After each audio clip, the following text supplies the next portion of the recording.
changes, they respond to recession-created demand, by going low cost. All these are obvious things.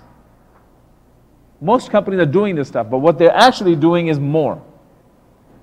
They're actually trying legitimately to see how they can actually jump ahead. And this is where the customer centricity theme comes into play.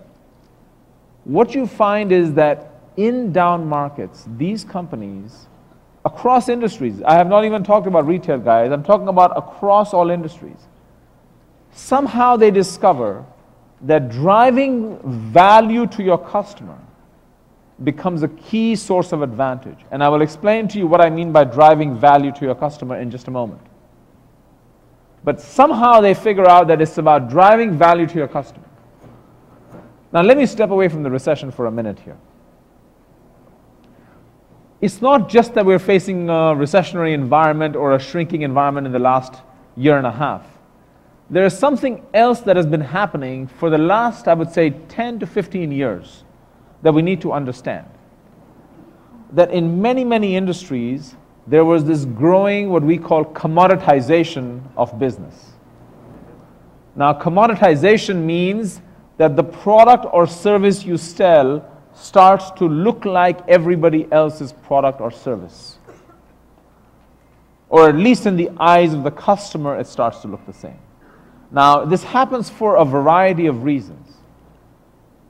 It can happen because of lots of competition.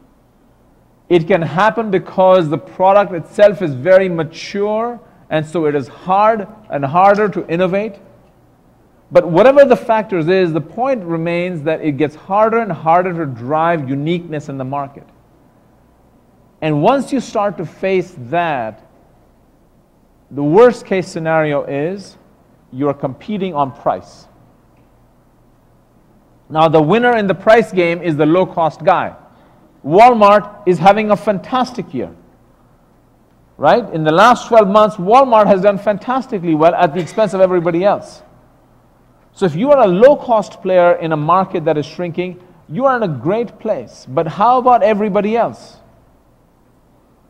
How about everybody else who is not necessarily low cost, who does not have the scale or the efficiency that a large company like Walmart does? How do you create uniqueness in that context? That becomes critical. Now, I will just share with you, I know you heard it all about retail, but I'll tell you, retail, for instance, is becoming a commodity in the US because you have so many channels through which you can get your products, online, offline, you can buy them, in a whole variety of ways. The actual service delivery location is no longer that important as it used to be. The products that are being sold through retail are all looking very similar. You have the rise of private label. So the stores are offering their own private label brands that are becoming brands in and of themselves. That puts even more pressure on branded goods. And you see commoditization working its way up the whole chain. If it's happening at the retail level, the retailer squeezes the supplier. The supplier is facing now more margin pressure, he squeezes his suppliers. And so you see a very, very tight squeezing, which is really shrinking margins for every stage of the process. And it starts with the customer, the end consumer. The consumer has more choices. And if the consumer is facing a squeeze and his or her own budget is getting cut, so he or she is becoming more price discriminating. If he or she has more information, so he can make more intelligent or she can make more intelligent choices, and the products look quite similar. Very, very hard to drive uniqueness and value in that context. And if you cannot drive uniqueness, then it's very simple. You're going to be competing on price. And now you may say it's happening in retail, it's happening in many other businesses. I'll give you one simple example. I had gone to a company, most of you are too young to know the products, it's called Guidant. They make pacemakers, defibrillators, heart devices. Yeah, very technologically sophisticated devices. Battery life 7 to 9 years, wirelessly programmable, implanted inside the chest.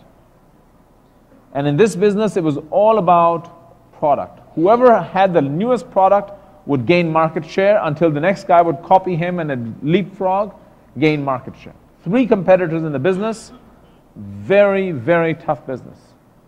In 2002, Guidant launches 2 new pacemakers and no increase in market share. Nothing.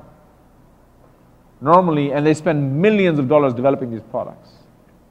So they said, we launched new products, and the customer, nothing happened. So they're scratching their heads. They finally do some research and find out what has happened is, over time, the product